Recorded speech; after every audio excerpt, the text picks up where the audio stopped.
민사집행법은 채권자의 정당한 권리를 실현하는 마지막 열쇠입니다. 법원의 판결이나 집행권한이 있더라도 실제로 채무자가 변제를 거부하거나 이행하지 않는다면 무용지물이 될 수 있습니다. 이때 민사집행법은 국가가 강제력을 동원하여 권리를 실현할 수 있도록 보장하는 역할을 합니다. 채권자는 정당한 권리를 행사할 수 있도록 보호받고 채무자는 부당한 피해를 입지 않도록 절차가 공정하게 운영되며 모든 사람은 법을 통해 권리를 회복할 수 있습니다.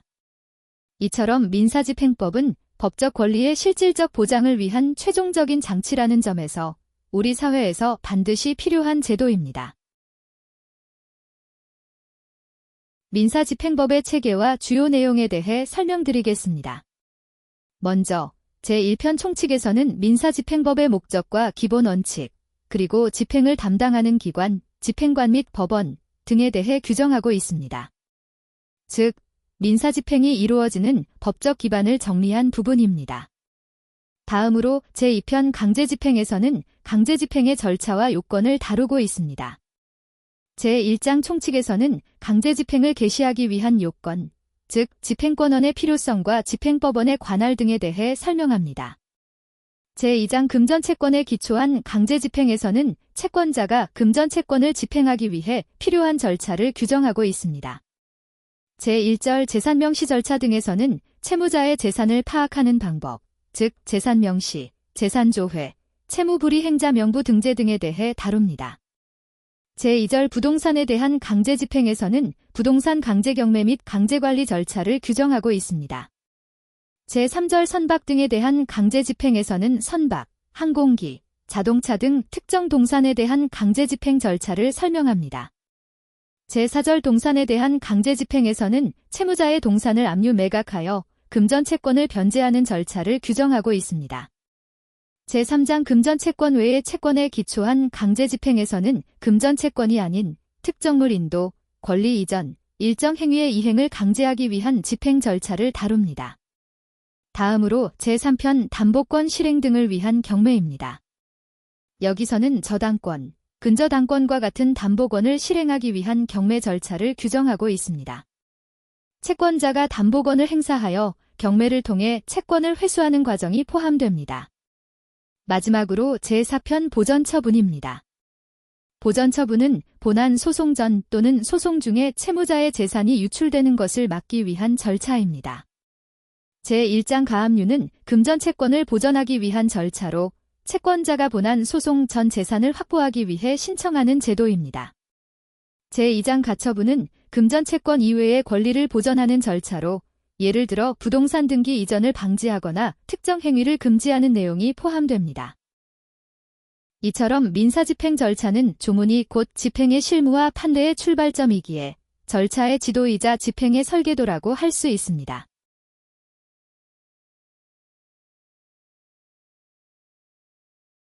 민지법 21번 문제입니다.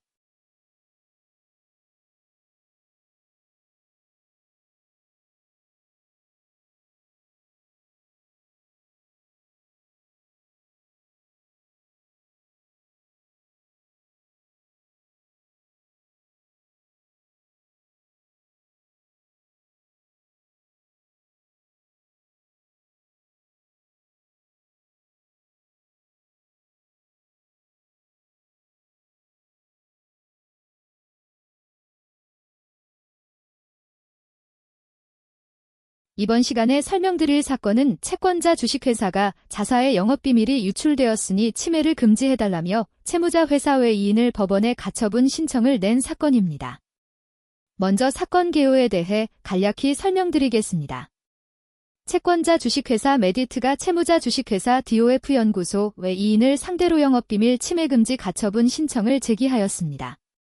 채권자 주식회사는 채무자 3.2.2011 8.5경 연구개발 중 유출한 파일이 영업비밀에 해당한다고 주장하였고 제1심과 원심은 가처분 신청을 기각, 이에 채권자 주식회사는 대법원에 재항고하게 되었습니다. 이 사건의 쟁점은 두 가지로 영업비밀 침해금지의 시간적 범위와 기산점은 어떻게 정해져야 하는가, 그리고 영업비밀 침해금지를 영구적으로 청구하는 것이 가능한가? 하지만 1심과 2심 법원은 해당 신청을 기각했습니다.